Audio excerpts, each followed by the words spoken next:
Okay, back again, boys and girls. Since you guys are so into these boat anchors, I got another one. I forgot about this old Mac 35.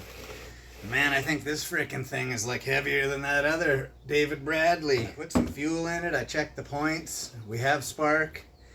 Let's see if it starts. Gave her a sufficient amount of fuel. Let's see what it does.